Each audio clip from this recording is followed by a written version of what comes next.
This is White Plains Week, the weekly roundup of White Plains, Westchester, and world news. With John Bailey, editor and publisher of the daily internet newspaper White Plains Citizen Net Reporter, WPCNR.com. Jim Benneroff, editor and publisher of SuburbanStreet.com and WhitePlains.com. And me, Peter Katz, formerly with NBC, ABC News, and stations from Boston to Los Angeles. White Plains Week, what's happening? Who are the newsmakers? What's in store for the future?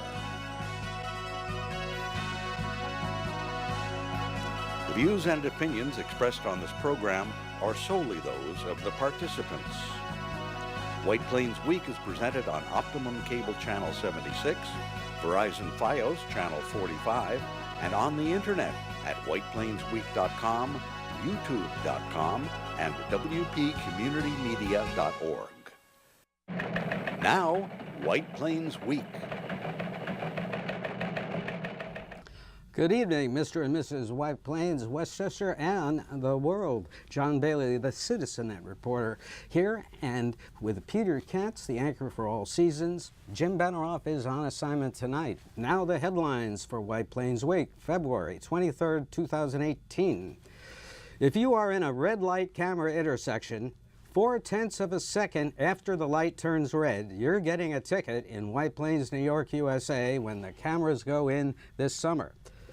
White Plains and thousands nationwide call for tighter gun controls after Valentine's Day massacre in Parkland, Florida. Governor Cuomo furious on the issue. President Trump calls for arming teachers. County Executive George Latimer names Jim Mazzano of New Rochelle, 20-year county legislator, to Director of Consumer Protection. White Plains economy gathers momentum. Sales tax receipts up 2% in January after 7 months, on the fourth straight month of $4 million plus in the receipts. The county officially finishes 2017 with a $20 million sales tax surplus, up 4%. The $15 million 2018 budget deficit vanishes. The builders of the collection on Westchester Avenue come in with new design, higher buildings, 276 apartments after 3 years of tinkering with the plan. White Plains Hospital will give a facelift to 79 Post Road. We'll have another edition of Trump the President on the Parkland solution, the indictment of the Russians, and who knows what else, right? Dr. Joseph Ricca, White Plains School Superintendent, announces significant changes recommended by a security consultant were implemented in the fall. He is organizing a community forum coming up for all who have questions or comments on issues of public safety and security in the White Plains schools. He will announce the date shortly. County Executive George Latimer brought section basketball championships back to the county center this week. It is Black History Month this Monday at the county office building. At 6:30, the county will hold a tribute to county legislator Lois Bronze, who died last week, and recognize former senator of the 36th District, Ruth Hassel Thompson, Life magazine photographer John Scherer, and Sandra Blackwell, publisher of the Westchester County Press. This weekend, you can celebrate President's Day at Jacob Purdy House, where George Washington headquartered for the Battle of White Plains. The time is 1 to 3. And right now, let's go, Peter, to the White Plains Week Newsreel March of Time. And that is the front page of the White Plains Examiner. It says a lot about what happened this week, and now everybody is focusing on the horrible tragedy in Parkland. Peter, take it away. Indeed, there was a demonstration downtown over last weekend all about the tragedy which took place in Parkland, Florida, when a gunman using an AR-15 shown here, went into a high school and opened fire, 17 dead. New York's Governor Mario Cuomo, in a joint announcement with Connecticut Governor Daniel Malloy, New Jersey Governor Phil Murphy, and Rhode Island Governor Gina Raimondo, revealed the formation of a new States for Gun Safety Coalition to combat gun violence. Now, the federal government has been doing little on this issue, and so the governors are acting on their own. Now, the coalition will enter into a memorandum of understanding to share information and tackle the gun issues through a comprehensive regional approach. Speaking at Marist College in Peekskill yesterday, Cuomo praised the students on gun safety who were demonstrating after the mass shooting in Florida last week. With Florida, frankly, we're right back where we were with Sandy Hook. The only difference is 1,600 more people have died since Sandy Hook, believe it or not. Since Columbine in 1999, there have been 200 school shootings, 25 mass school shootings.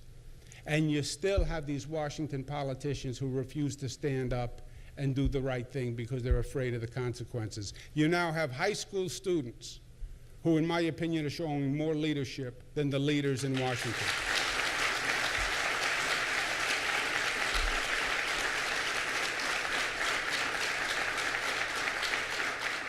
And indeed, the high school students from Parkland, Florida have taken a lead.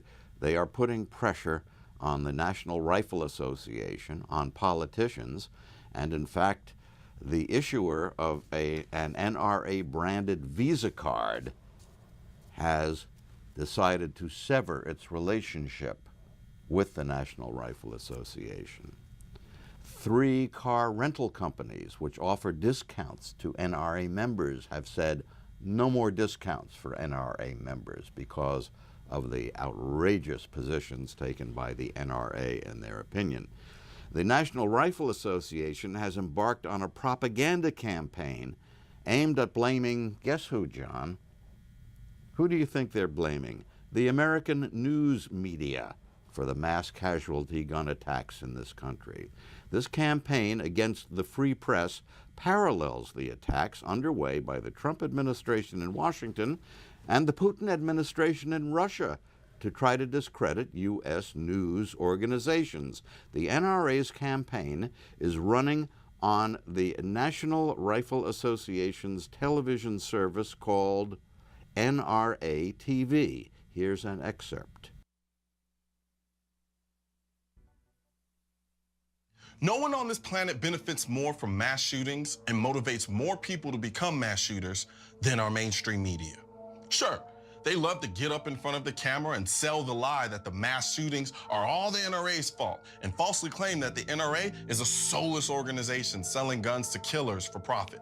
Mass shootings have become their Game of Thrones, their House of Cards, their Seinfeld, and their Friends, all wrapped into one. And whenever they get one, they wring out every last episode they can to juice their ratings and push their agenda, because tragedy is their business model. Armed citizen uses a gun to stop a violent crime? Absolutely not. We can't have people thinking that actually happens. Crazy kid shoots up suburban high school with 17 dead? Bingo. And the higher the body count, the more the coverage. It's becoming so disgusting that these kids running out of these schools see microphones in their faces before they see their parents.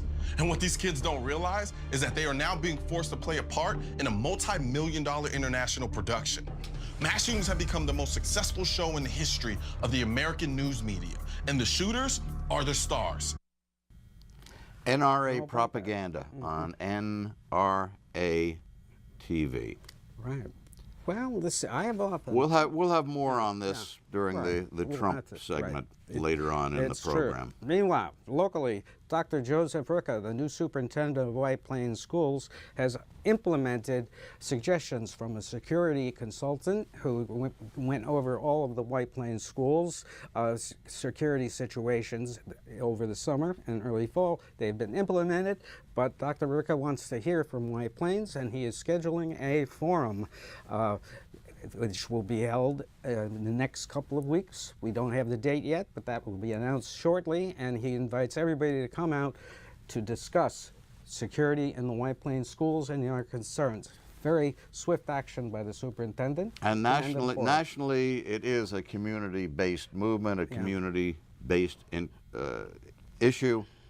and here in White Plains, it should be of great interest to the community. Now, one thing which was not handled as a community-based issue of great interest to the community, red light cameras. It sort of snuck through without even a public hearing by the Common Council. Yes, we've been really busy last week. We could not get to this video in which Tom Roach and Tom Soik, the Deputy Commissioner in the Traffic Department, and also it's a parking department now. They did away with the Traffic Department. Right, but anyway, here's what they said about red light cameras when they were approved on the February 5th council meeting. Cameras would be installed at no cost to the city. We would be guaranteed that if the revenue from the cameras did not cover the cost each month, we would not be required to pay any money out of pocket. But that's just a shorthand version. If you can just fill us in, we'd appreciate it.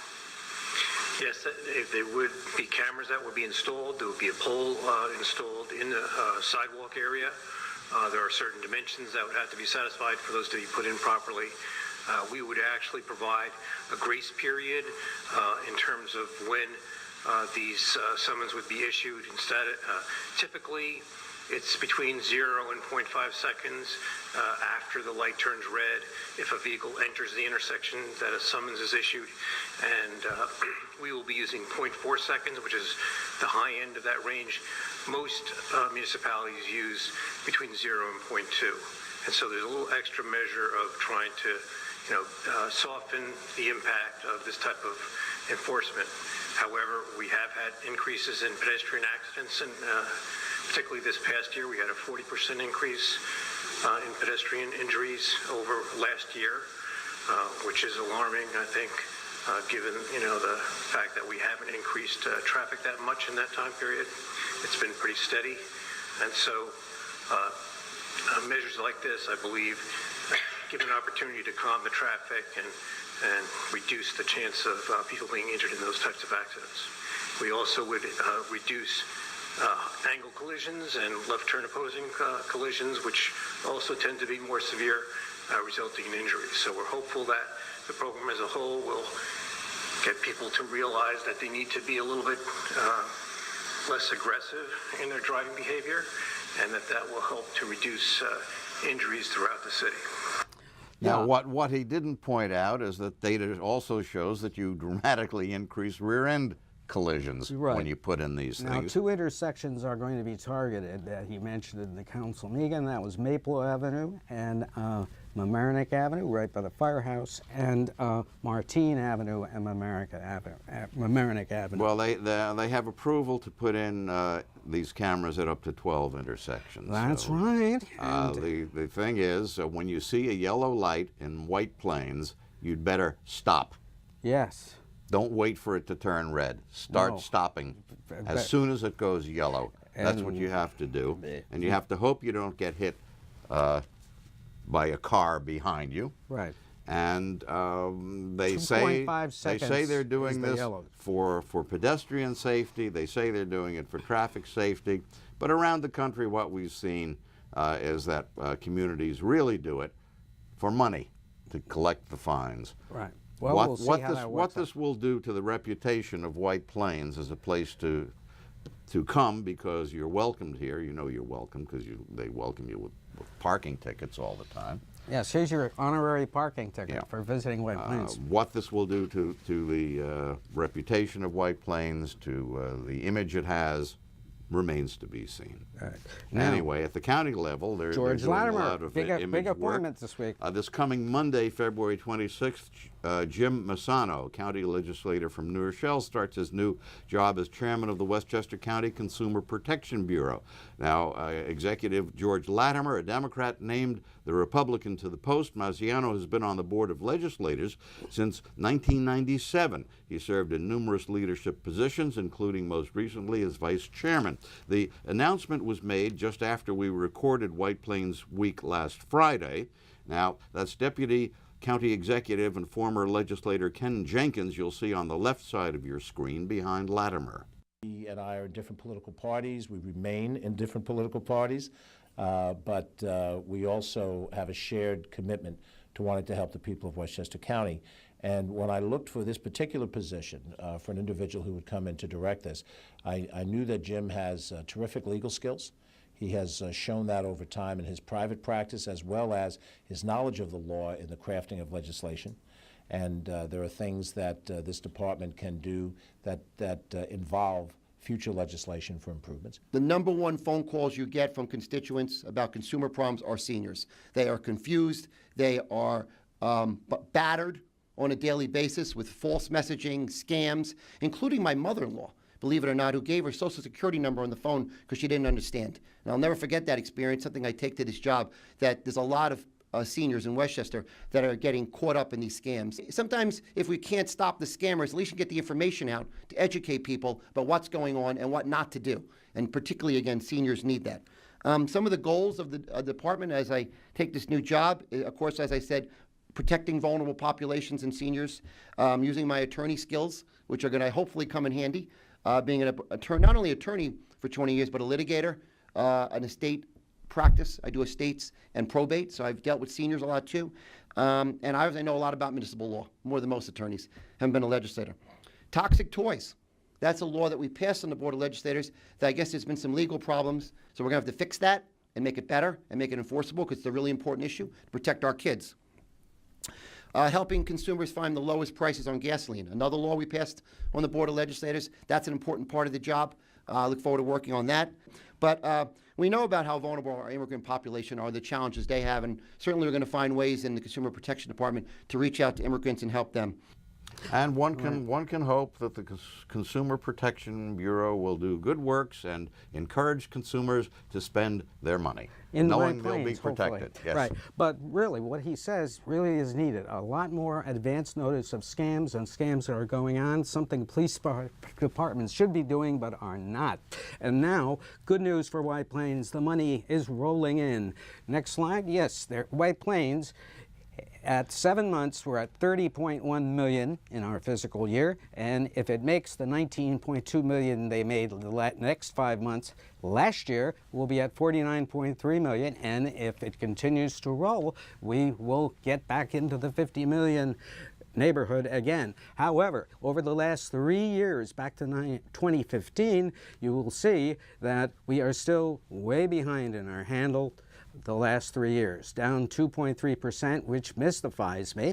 And coming up next, White Plains is on a money streak. January is the 4th consecutive month sales tax dollars topped $4 million.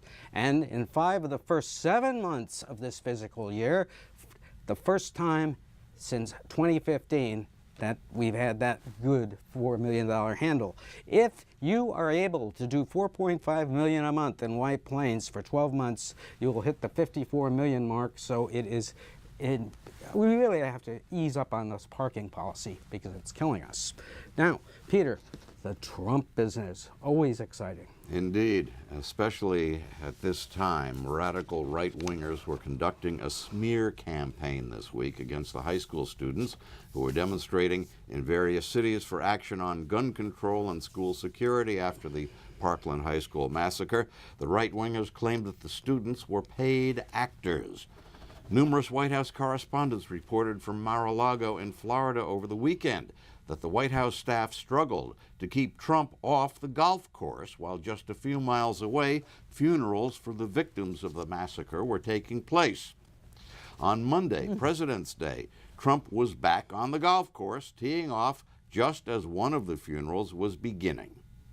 Back in Washington during the week, they set up what they called a listening session on school safety at the White House with carefully screened parents, students, and educators. Trump said little, never mentioned guns, and actually had to read from notes which prompted him on what to say. Look carefully, and you'll see his cue card next to him, next to his left foot where he dropped it. A photographer got an extreme close-up while he was still holding the cue card, and the item at the bottom told him to tell the parents and survivors that he sympathizes with them. My name is Julia Cordover, and I'm from Stoneman Douglas High School, and I was there during the shooting, and I'm a survivor. And I want you guys all to emphasize the point that I survived. I was lucky enough to come home from school, unlike some of my other classmates and teachers. And it's very scary, and knowing that a lot of people did not have this opportunity to be here still is mind-blowing. Hello, my name is Jonathan Blank. I go to Stoneman Douglas, and I was actually in the second classroom that was shot at. In my mind, as a kid, nothing ever that horrible should ever have to happen to you, and you can't even think about it. Like, it doesn't even seem real still. Everything seems fake. I don't even know what's going on. It's just crazy. Everything happening. It's just so tragic. My daughter has no voice. She was murdered last week, and she was taken from us. Shot 9 times on the 3rd floor. We, as a country, failed our children. This shouldn't happen.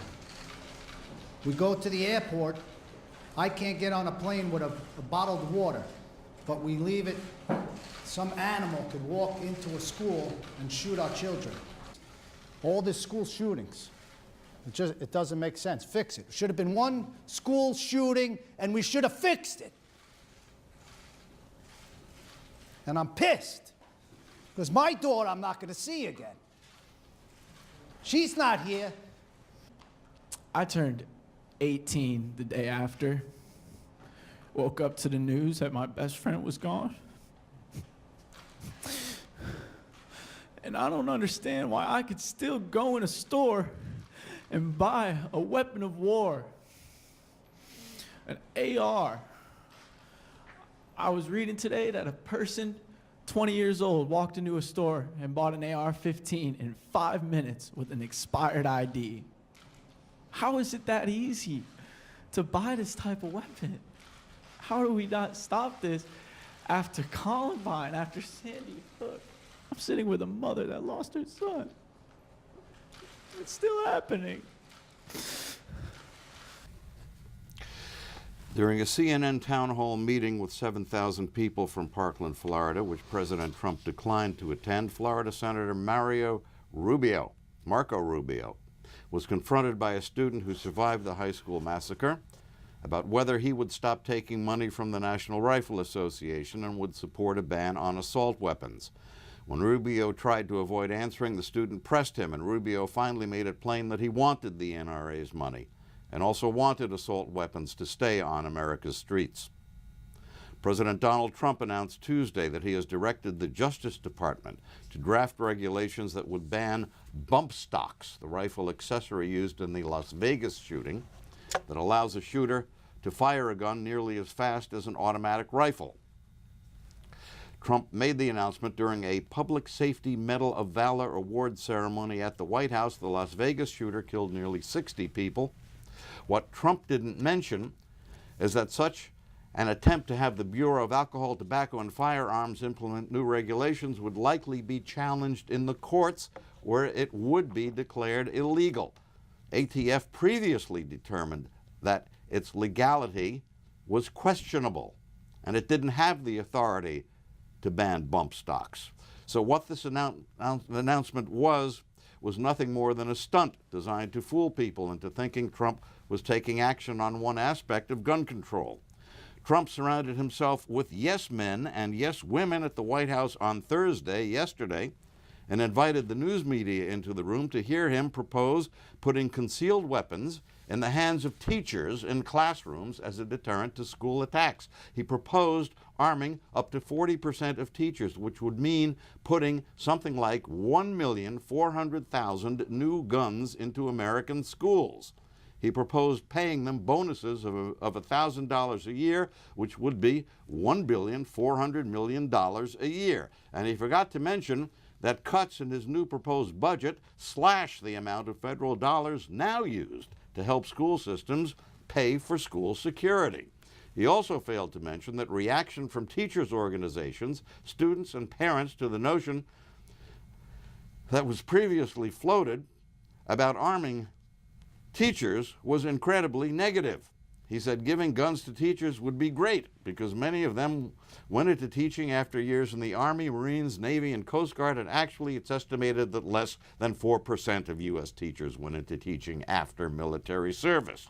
He said nothing about the fact that teachers would not be armed with assault weapons like the AK-47s and AR-15s used in these massacres. These assault weapons are designed to kill people and do many times the damage which can be done by even the most powerful concealable handgun. In short, the president clearly had no clue as to the facts regarding weaponry, the makeup of the teaching profession, and the likelihood that an armed teacher could be in the right place at the right time and could identify and shoot an intruder before being gunned down, and could act without accidentally harming a student or making a mistaken judgment and deliberately shooting an innocent student. In short, it's an absolutely moronic proposal and a despicable diversion from the real issue, eliminating the availability of these high-speed, high-powered, rapid-firing, dangerous assault weapons, at least as far as civilians are concerned.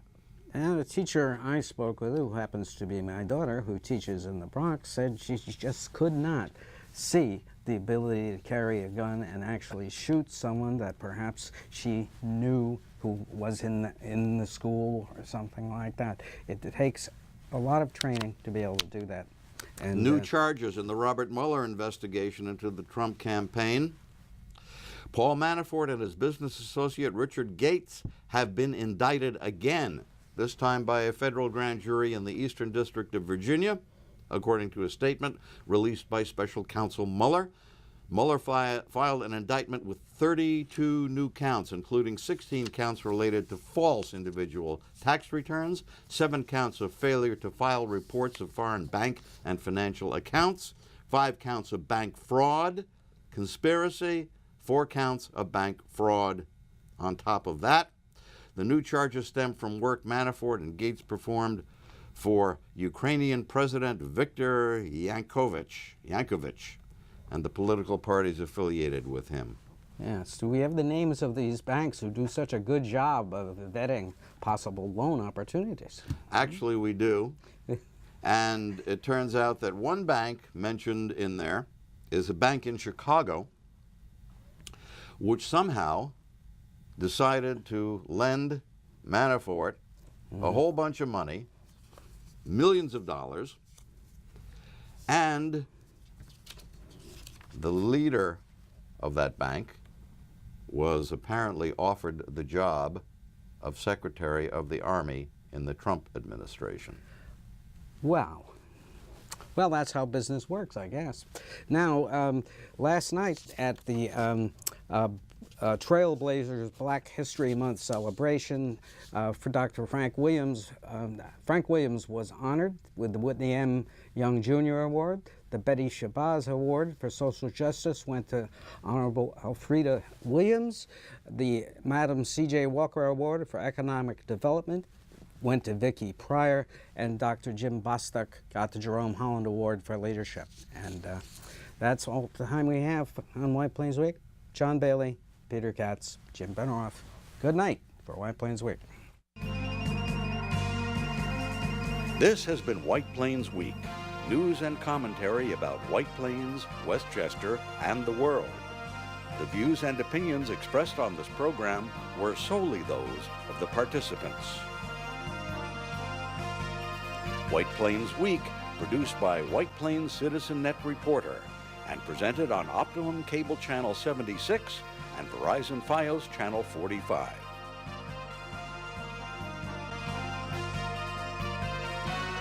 You may view White Plains Week anytime on the internet at whiteplainsweek.com, youtube.com, and wpcommunitymedia.org.